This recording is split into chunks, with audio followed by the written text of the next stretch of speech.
तो पैसे तो थे नहीं घर में, तो ये हुआ कि भाई अब क्या करें। माता जी ने कहा कि ज़मीन बेच दो। पहले दिन मैं गया पढ़ाने तो करीब 50-50 लड़के थे, तो उसमें आधे से ज़्यादा चले गए। मैंने कहा ये क्या हो गया यार। मेरा दोस्त भी बड़ा नाराज हुआ कि क्या पढ़ा दिए यार, सब लड़के भाग गए। मैंने उनसे पूछा कितना पैसा लोगे। जितना तुम सोच सकते हो उसका डबल दूंगा, जमीन वापस कर दो। तो जब मेरा आईएएस के लास्ट अटेम्प्ट में मेंस नहीं हुआ,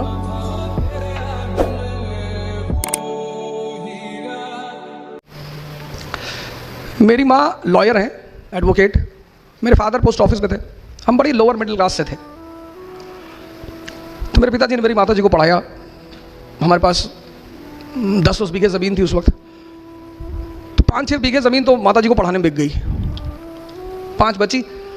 तो जब मैं बड़ा हुआ, बाहर निकला, बाहर पढ़ने के लिए मैं दिल्ली आया।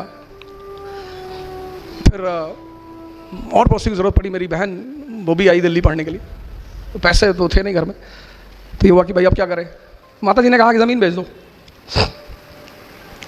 मेरे पापा ने कहा यार 5 बीघे और बच्चे हैं, इसको भी बेच दोगी तो खाएंगे कैसे। अबे उन्होंने कहा बेच दो यार लड़का हमारा अरबों डॉलर का, बेच दो।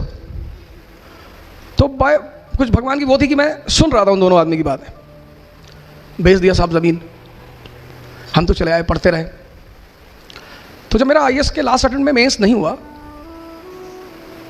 तो मेरी स्थिति एकदम, मतलब मैं उसे बयां ही नहीं कर सकता, उस पर मैं जाना ही नहीं चाहूँगा। 7 महीने बड़ी अजीब सी स्थिति में रहे, क्योंकि हम जो मिडिल क्लास के लोग हैं ना, उनके लिए ये सब तैयारी नहीं है। हमें नौकरी नहीं चाहिए, हमें जगह बनानी है। और सर अगर आपको लगता है कि ज़िंदगी में लड़ाई नहीं करनी पड़ेगी तो आप गलतफहमी में जी रहे हैं सर। लड़ना है सर, ज़िंदगी का मतलब लड़ना। अब आप डिसाइड करो कि कहाँ। चपरासी बन गए सरकारी एसबीआई में, कितनी सैलरी, 25,000। आप सोच के देखो, अगर आप में से बहुत सारे लोग होंगे जो जिनका महीने का खर्चा 15,000 रुपया होगा, आपका अपना, और अगर आपके घर में 3 भाई बहन है तो 45-50 हज़ार तो आप ही लोग खर्चा करते हो। आप सोच के देखो, अगर आपको 25,000 सैलरी मिली तो आपका घर कैसे चलेगा। वो लड़ाई नहीं है। आपको तो भाई साहब पढ़ाई करने में बड़ा लड़ाई करना पड़ता है। सर जिंदगी का मतलब लड़ाई है सर, लेकिन कैसे, हंस हंस के। अपने किसी को चटा मारा, हंस रहे कि भाई साहब मजा आ रहा है, एक मार दो भाई साहब। गुस्से में नहीं मारना है। जिंदगी मतलब लड़ाई, और लड़ाई मतलब हंस हंस के लड़ना, तभी जीतोगे। फिर मैं वापस आया। फिर मेरे एक दोस्त हैं, वो कोचिंग चलाते थे इलाहाबाद में, तो उन्होंने मुझे बुलाया, बोला भाई हमारे एक पुराने टीचर हैं, वो भाग गए हैं, आप जरा आगे पढ़ा दो। तो मेरी एक्सीडेंटल एंट्री हो गई इसमें। तो पढ़ाने लगा। तो पहले दिन मैं गया पढ़ाने, तो करीब 50-50 लड़के थे, तो उसमें आधे से ज़्यादा चले गए। मैंने कहा ये क्या हो गया यार। मेरा दोस्त भी बड़ा नाराज हुआ कि क्या पढ़ा दिए यार, सब लड़के भाग गए। फिर मेरे एक सीनियर थे, मैंने कहा यार पढ़ाया तो मैंने बहुत, बोले यही गड़बड़ कर गए, ज़्यादा नहीं पढ़ाना, थोड़ा थोड़ा पढ़ाओ।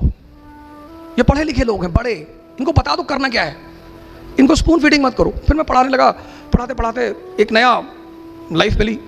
मेरा पहला स्टूडेंट जो आईएएस हुआ वो राजू शुक्ला, अभी झांसी में है। उसके बाद मुझे वो बड़ा अजीब सा लड़का था। मैंने उससे पूछा कि यार अकबर के बारे में कुछ जानते हो। कहा सर अकबर औरंगजेब ये सब भाई भाई थे। तो मैंने कहा यार इससे काम, अभी झांसी में है, मैं अगली बार लेकर आऊँगा, भगवान ने चाहा तो, मालिक ने चाहा मैं उससे लेकर आऊँ, मैं उससे भी मिलाऊंगा कि देखो ऐसे लोग। दिशा, पहली चीज़ मैंने आपको बताया समझना। दूसरी चीज़ जो मैं आपको बता रहा हूँ, ज़िंदगी में जो सबसे इंपॉर्टेंट चीज़ है वो है डायरेक्शन। जीत कोई भी सकता है। दुर्योधन की तरफ से महाभारत के युद्ध में कौन खड़ा है, द्रोणाचार्य प्रोफेसर। स्टूडेंट भी हार गया और टीचर भी हार गया और दोनों मारे गए।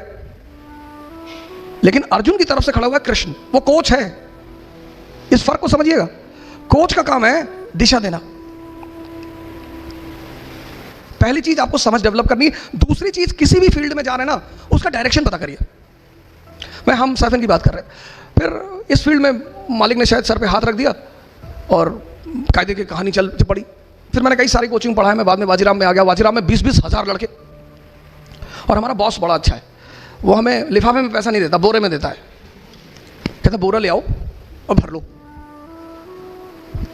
तो मैं अपने घर गया, तो जिनको हमने अपनी ज़मीन बेची थी, मैंने उनसे पूछा कितना पैसा लोगे। जितना तुम सोच सकते हो उसका डबल दूंगा, जमीन वापस कर दो। उसने कहा कि 20 लाख की है। मैंने कहा 40 ले लो, पर मेरे नाम पे कर दो। हमारे माँ बाप मतलब भगवान,